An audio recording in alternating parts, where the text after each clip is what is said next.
Oi gente, estou de volta. E hoje eu quero falar sobre 3 argumentos muito utilizados contra a teoria da evolução. Afinal de contas, é possível o planeta ser tão antigo assim? É possível a vida ter evoluído e ficado cada vez mais complexa? Nós viemos mesmo do macaco?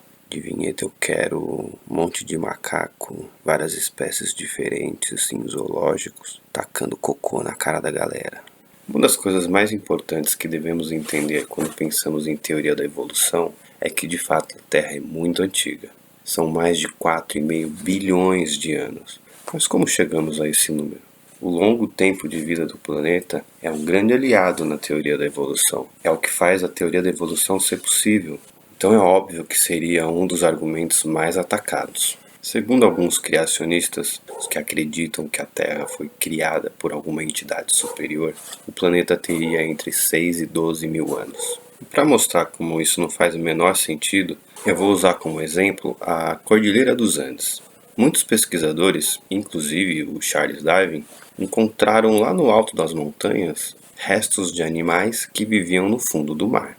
E como entender como esses animais passaram do fundo do oceano para o alto das montanhas?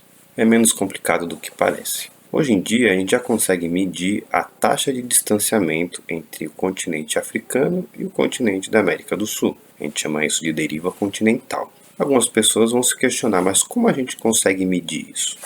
Bom, mesmo com um planeta imenso, a gente consegue saber exatamente a sua posição, exatamente onde você está no planeta. Então é possível medir a movimentação de grandes massas continentais. Com isso, se verificou que a África e a América do Sul se afastam de 2 a 3 centímetros por ano.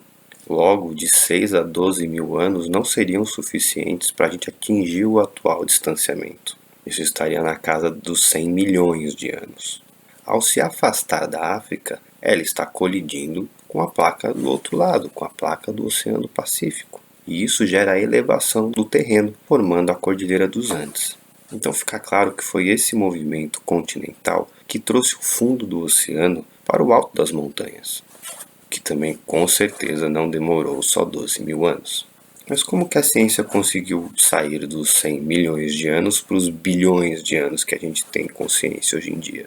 Isso foi possível através da descoberta da radioatividade. Lá em 1900, com a Marie Curie, ela nos ajudou a entender como alguns minerais da Terra decaem de forma constante. Eles vão perdendo massa de maneira constante ao longo do tempo. Isso nos fez entender que o atual estado de alguns minerais representam a sua idade. E analisando rochas pelo mundo afora, a gente percebeu que muitas delas tinham mais de 4,5 bilhões de anos. É esse processo que é chamado de datação por carbono. É analisar o quanto o carbono se desgastou. Isso está diretamente ligado com outro argumento muito utilizado, de que a vida não conseguiria se tornar tão complexa. Mas é claro, se eu mostrar para você um motor e não te explicar como ele foi criado, falar para você que ele simplesmente apareceu já como um motor completo, se eu tentar fazer você acreditar que ele foi criado em pouco tempo, você não vai aceitar o desenvolvimento dessa tecnologia.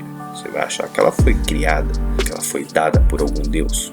De fato, se a gente tentar aplicar a teoria da evolução em apenas 6, 12 mil anos, ela vai se mostrar inviável. Assim como se eu explicar que há milhares de anos atrás inventamos a roda, desenvolvemos diversas funcionalidades para essa roda. Entendemos conceitos como alavanca, e primeiro desenvolvemos sistemas mais parecidos como funciona uma bicicleta, e que fomos agregando nisso outras tecnologias que foram também sendo desenvolvidas, talvez você entenda que o motor foi desenvolvido e não criado. E é justamente a compreensão desse longo período que passou, o chamado tempo profundo, tempo geológico, é que nos permite compreender como a vida se desenvolveu. Um dos argumentos mais fortes da evolução.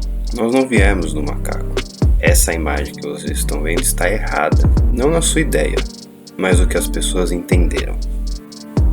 Essa imagem não representa um macaco evoluindo para um humano, representa os seus ancestrais, o que é bem diferente.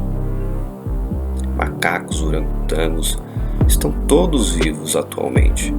Todos eles são tão evoluídos quanto nós. O que temos em comum é um ancestral. Então você não veio do macaco, você e o macaco vieram do mesmo lugar. Isso está comprovado no nosso DNA. Ou você não acredita em testes de paternidade? A mesma ciência que prova que você é filho do seu pai, que a sua mãe é a sua mãe, que possivelmente um dia irá provar que alguém é seu filho, é a mesma genética que diz que você tem mais de 98% de semelhança genética com um chimpanzé.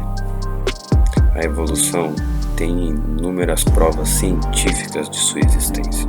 Ela não precisa que você acredite nela. É um erro achar que a teoria da evolução precisa de fé. Eu vou trazer muito mais verdades que comprovam isso. Mas por enquanto é isso. É um assunto que é melhor a gente ir aos poucos para não ficar muito pesado. A evolução é algo simples e muito bem conhecido. Os problemas de entendimento que existem hoje em dia foram todos criados. A gente vai ponto a ponto desmistificando isso. Muito obrigado você que acompanhou mais esse vídeo. Eu ainda vou voltar muitas vezes no tema evolução, trazendo esses questionamentos e mostrando que é tudo mais simples do que parece. Até a próxima.